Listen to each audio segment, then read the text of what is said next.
तो देखिए फिर से बहुत सारी बातचीत होगी, एनर्जी का लेवल हाई रखेगा क्योंकि विजन 2047 को लेकर बहुत सारे विजन रियली सर के साथ चर्चा में निकल कर आने वाले हैं। तो चलिए शुरुआत करते हैं सर। एक बार फिर से आप लोग तालियां बजाकर जरा सर का एनर्जी लेवल हाई कीजिए। ग्रेट सर, इंदौर और उसके आसपास के जो छोटे शहर हैं वहां पर खेती की जमीन पर तेजी से काफी प्रोजेक्ट्स हैं जिन पर काम चल रहा है। एग्रीकोर ऐसे डील्स कैसे कर रहा है और किसानों निवेशकों को इससे किस तरीके से फायदा हो रहा है, क्या फायदा हो रहा है? सबसे पहले तो धन्यवाद देना चाहूँगा कि आज भारत 24 ने मंच दिया हमको और अच्छा प्यार दिया। उसके साथ में इंदौर वासियों की तरफ से भी आभार। आज जो आपका क्वेश्चन है कि किसान को कैसे फायदा पहुंचा रहे हैं जी, और उनको क्या फायदा है, उनका जो अभी जो किसान है वास्तविकता में जो फसलें प्रोडक्ट हो रही है उससे अर्निंग बहुत कम है उनकी, मतलब बहुत नी के बराबर ही ज़्यादा। अब इंदौर और इंदौर के आसपास में हाईवेज पे मध्य प्रदेश या ऑल इंडिया की बात करें, वहाँ पर जितनी भी ज़मीनें हैं अच्छी ज़मीनें, उनके रेट काफ़ी अच्छे मिल रहे हैं। तो इस कारण वो लोग बड़ी कंपनियों में जहाँ कोई होटल्स बना रहा है, कोई कॉलोनी डेवलप कर रहा है, मल्टीपल यूज़ के लिए सेल करवा रहे हैं हम लोग, जिनकी वैल्यूज़ बहुत अच्छी मिल रही हैं। मतलब 3 करोड़ 10 करोड़ 20 करोड़ 50-50 करोड़ रुपए एकड़ तक भी बिक रही है।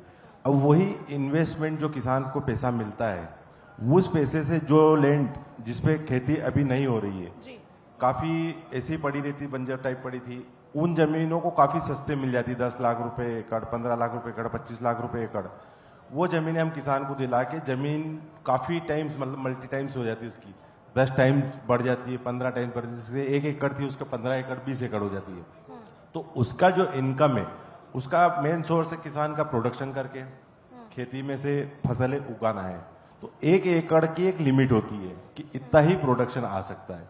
अगर उसकी वो जमीन हमने वो बिकवा दी और उसको 10 एकड़ दिलवा दी, उसी में अगर वो खेती करेगा तो उसका परिवार, उसका जीवन यापन बहुत अच्छे से करता है, क्योंकि 10 एकड़ में फिर जो प्रोडक्शन आता है सेम ही आता है जो 1 एकड़ में आ रहा था। 1 एकड़ का 10 टाइम आएगा अगर 10 टाइम जमीन हो गई तो जहां मान लो अपन करें कि 50,000 रुपए एकड़ कमाता था इंसान, तो वहीं 10 एकड़ उसके पास में हो गए तो 5 लाख रुपए एकड़ कमाएगा। प्लस उसके पास में सोर्स इनकम जो होता है ईयरली, सालाना, वो बहुत अच्छा बढ़ जाता है।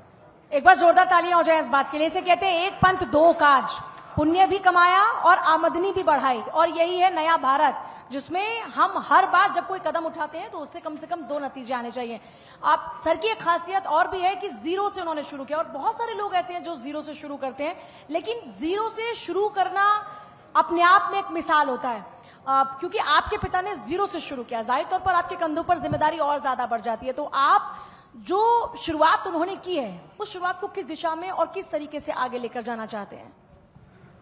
दिशा तो दी जाएगी जो पिताजी देंगे। बाकी इसके अलावा हमारा जैसा नाम है एग्रीकोर रियल एस्टेट प्राइवेट लिमिटेड, तो किसानों की बात बहुत कम होती है यहाँ पे।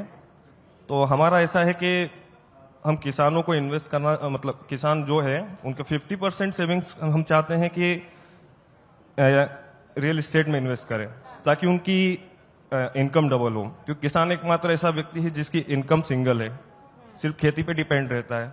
अगर उसके पास 2 इनकम सोर्स होगी तो डेवलपमेंट तो ऑलरेडी होगा ही। रीजन है कि आज जब आप किसानों से मुलाकात करते हैं तो वो किसानी में, खेती बाड़ी में नहीं जाना चाहते हैं, तो आप उनको किस तरीके से डायरेक्शन देते हैं आजकल? खेती बाड़ी तो किसान तो कर ही रहा है। किसान खेती के अलावा किसी और चीज में इन्वेस्ट करेगा तो उसकी इनकम डबल होगी, जिससे डेवलपमेंट होगा इंडिया का। ये बहुत अच्छी बात आपने कही कि आप अपनी जो खेती बाड़ी कर रहे हैं वो तो कर ही रहे हैं, साथ साथ रियल एस्टेट में बहुत सारी अपॉर्चुनिटीज हैं जिसके साथ आप किसानों को जोड़ रहे हैं ताकि उनको भी फायदा हो। अच्छा, वर्तमान में जैसे हम हर क्षेत्र की बात करते हैं, हर शहर की बात करते हैं, उसका क्षेत्रफल बढ़ रहा है लगातार। हम देख रहे हैं कि जो शहर है वो एक्सपैंड हो रहे हैं। तो किसानों को फायदा दिलाने की कोशिश आप किस तरीके से कर रहे हैं? अगर आप कुछ आंकड़ों पर प्रकाश डालें, आप बताएं कि आपने किस तरीके से प्रयास किया किसानों को लेकर, किसानों को फायदा दिलाने के लिए किस तरीके से आप लोग प्रयास कर रहे हैं? किसानों को जो हमने जमीनें सेल करवा रहे हैं उसको मल्टीपल जमीनें दिलवा रहे हैं, 10 टाइम्स 5 टाइम्स इस टाइप से, तो वो एक डायरेक्ट फायदा होता है उनको। दूसरा ये है कि अधिकतर जो किसान हैं उनके बच्चों को एजुकेशन की तरफ कन्वर्ट करते हैं। सबको बताते हैं कि आपके परिवार में अगर 2 बेटे हैं तो एक बेटे को एग्रीकल्चर की तरफ रखिए, एक बेटे को जॉब की तरफ कन्वर्ट करिए या फिर बिजनेस की तरफ कन्वर्ट करिए। अधिकतर किसानों को यही समझाते हैं, और सब हमारे मतलब मैं भी किसान फैमिली से ही हूँ, और काफ़ी लोगों को कन्वर्ट किया और काफ़ी लोगों को समझाया। अब समय धीरे धीरे करके चेंज हो रहा है, जिसमें किसान खुद खेती कर रहा है, एक बेटे को खेती पे लगा देता है और दूसरा जो बेटा है उसको जॉब या फिर बिजनेस की तरफ कन्वर्ट कर रहा है। अच्छा, इससे जुड़ा एक बड़ा इंपॉर्टेंट सवाल है, किसानों से डेवलपर्स को जोड़ने का काम, ये अपने आप में बहुत ही मुश्किल काम था, क्योंकि एक माइंडसेट होता है कि अगर आप डेवलपर्स के साथ में जुड़ रहे हैं तो पता नहीं आपका फायदा होगा कि नहीं होगा, ऐसे तो नहीं कि आपकी जमीन ले ली जाएगी। तो आपने इसको कैसे स्मूथ बनाया, भरोसे में कैसे लिया, किसानों को कैसे कनेक्ट किया कि आप अपना काम भी करते रहिए और आप डेवलपर्स के साथ में भी जुड़िए, आपकी भी आमदनी बढ़ेगी? ये बात सही है कि पहले बहुत ज़्यादा धोखा होता था किसानों के साथ में।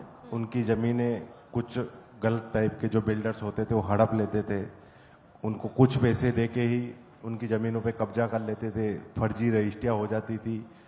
अब धीरे धीरे करके समय चेंज आया है, किसान भी जागरूक हुआ है, समझदार हुआ है, और सोशल मीडिया के माध्यम से सब चीज़ें पता लगती रहती है, न्यूज़ के माध्यम से पता लगती रहती है उसको कि इस बिल्डर ने ये फ्रॉड किया है, ये गलत आदमी है, ये सही आदमी है। आदमी को परखने की जो क्षमता है उसकी बहुत बढ़ गई अब।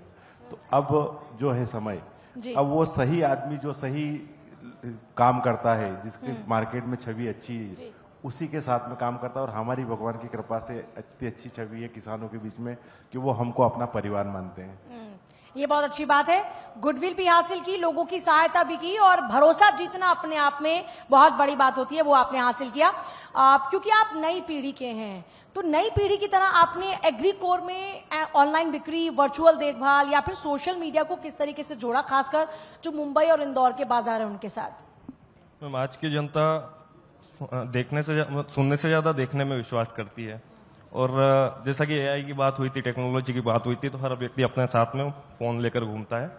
अब जैसे हमारा एड उनके पास जाता है तो वो हमारी कंपनी की बैकग्राउंड चेक करते हैं ऑनलाइन जाके, या फिर गूगल करते हैं, तो वहाँ के जरिए हमारी कंपनी ऑलरेडी एक इंदौर लेवल पे अच्छा काम कर रही है, तो हमारा काम दिखता है, जिसके कारण लोग ट्रस्ट करके हमसे कनेक्ट होते हैं।